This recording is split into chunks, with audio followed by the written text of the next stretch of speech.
ఇప్పుడు ఒక పక్క విద్యాశాఖలో గిరిజన స్కూల్స్‌ని అత్యద్భుతంగా తీర్చిదిద్దుతున్నాము. అదేవిధంగా కాస్మెటిక్ ఛార్జీలు పెంచుతున్నామని చెప్పేసి సీఎం అంటున్నారు. ఇంకో పక్క ఫుడ్ పాయిజన్‌లు, ఆహారం కల్తీ. అంటే నేనేమంటున్నా అంటే అదే అంటున్నా.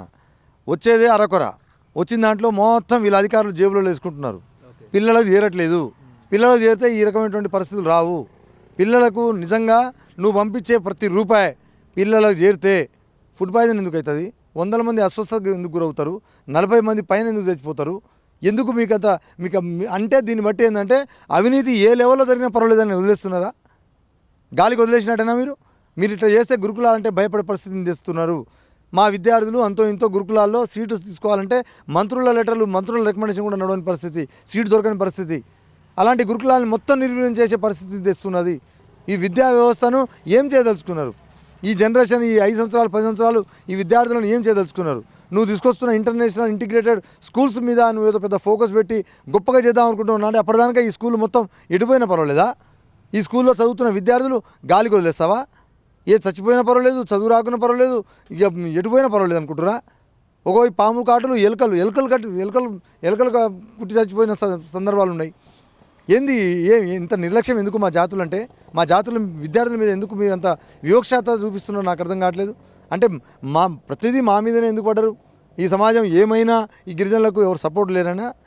ఏం జరిగినా మా మీద మీ పట్టించుకునేటోడు లేడనా మీ ఉద్దేశం? మరి గట్టిగా కానీ మరి దాని సమయం సందర్భం వచ్చినప్పుడు మేము కూడా వదిలిపెట్టాం. మేము కూడా ఈ 2-3 రోజుల్లో మంచి గట్టి కార్యాచరణ తీసుకుంటాం. చావో రేవో తెలుసుకుంటాం. దీన్ని ఎంత దూరమైనా పోతాం. మా విద్యార్థుల కానించి మా జాతి పట్ల ఈ ప్రభుత్వం వివరిస్తున్న తీరుకు నిరసనంగా మేము ఏ రకంగా చేయాలనో మేము కూడా గట్టిగా ప్రణాళిక చేసుకుంటాం. ఈ ప్రభుత్వంతో ఆమె కొట్లాడతాం. ఎంత దూరమైనా పోతాం. ఒక పక్క గురుకుల ఉపాధ్యాయుల పోస్టులు మంజూరు చేశాము, డిఎస్సి పోస్టు కూడా ఇచ్చాము, వాళ్ళకు ఎల్బీ స్టేడియంలో కూడా నియామక పత్రాలు ఇచ్చామని చెప్పేసి అక్కడ సీఎం చెప్తున్న పరిస్థితి. ఇక మేము కూడా డబ్బు కొడతాం. ఇక ఉద్యోగాలు ఇచ్చినాము, సర్టిఫికేట్ ఇచ్చినాము. మరి పిల్లలు చచ్చిపోయిన దాన్ని మేము ఏం చేయాలి? ఈయన దృష్టిభవన్ దగ్ధం చేయాలా? ఈయన దృష్టిభవన్ ఊరేగించాలా? మరి దాని మీద ఎల్బీ స్టేడియంలో ఊరేగించుకోమను. ఆ మంత్రులను, ఎమ్మెల్యేలను కలిసి రేవంత్ రెడ్డికి దృష్టిభవన్ తీసుకొని ఊరేగించుకోమను. ఎందుకు వ్యక్తిగతంగా మేము మాట్లాడదలుచుకోలేదు, కానీ తప్పని కడుపులో ఉన్నటువంటి భావోద్వేగం. అరే అమ్మాయిలు చనిపోయారు, ఒకవైపు గురుకులాలు బాగలేదు, ఇటు పరిస్థితులు బాగలేదు, నువ్వు అది ఇది ఇచ్చినావు అంటే ఎడిపోయింది మరి. అంటే నువ్వు ఇస్తున్నటువంటి ఉద్యోగాలు, నువ్వు గొప్పగా చెప్పుకుంటున్న ఉద్యోగాల గురించి, చదువు గురించి, నీ క్వాలిటీ ఎడ్యుకేషన్, క్వాలిటీ ఫుడ్ గురించి ఎక్కడ ఎడిపోయింది? ఎందుకు చచ్చిపోతున్నారు? దాని మీద ఆయన సమాధానం చెప్పాలి, ప్రభుత్వం సమాధానం చెప్పాలి. అది తప్పించుకోవడానికి అది ఇచ్చినాం, ఇది ఇచ్చినాం అంటే అయిపోద్దా? ఇస్తే అయిపోద్దా? మళ్ళీ పోతున్నారా, పోవట్లేదా, బడికి సరిగ్గా చెప్తున్నారా లేదా చూసుకోవాల్సిన బాధ్యత లేదా వీళ్ళకు? మంచిగా చెప్తున్నారా లేదా? మంచిగా ఫుడ్ అందుతుందా లేదా? బట్టలు, కాస్మెటిక్స్ ఉన్నాయా లేవా? హాస్టల్ అట్మాస్ఫియర్ ఎట్టున్నది? ఆ భద్రతా పరిస్థితులు ఎట్టున్నాయి? అమ్మాయిలకు రక్షణ ఎట్లున్నది? ఇవన్నీ చూసుకోవాల్సిన బాధ్యత లేదా?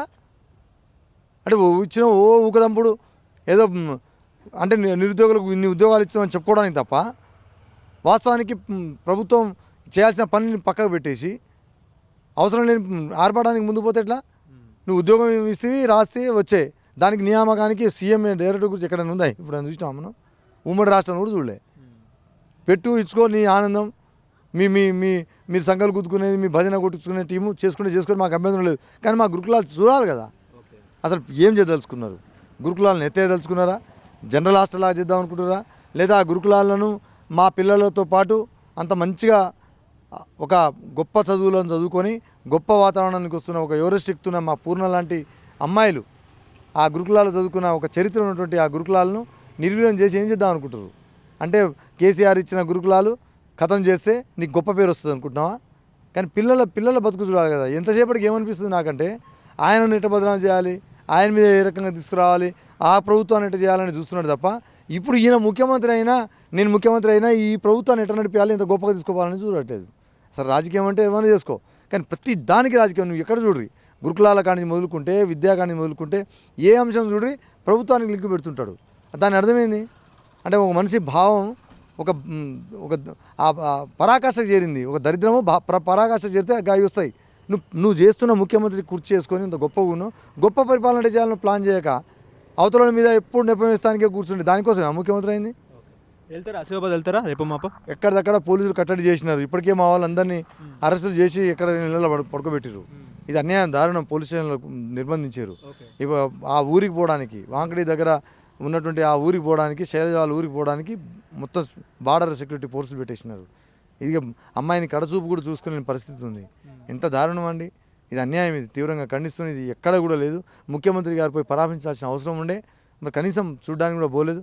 మరి పైపెచ్చి ఈ మంత్రులతో మాట్లాడిస్తున్నాడు ఏమని, ఇంటికానికి తెచ్చుకున్న ఫుడ్ చచ్చిందమ్మా, ప్రాణం పోయింది, ఒక చిన్నారి తల్లిది ప్రాణం పోయింది. దాని మీద నీ మాట్లాడిన మాటలు ఇవి కాదు.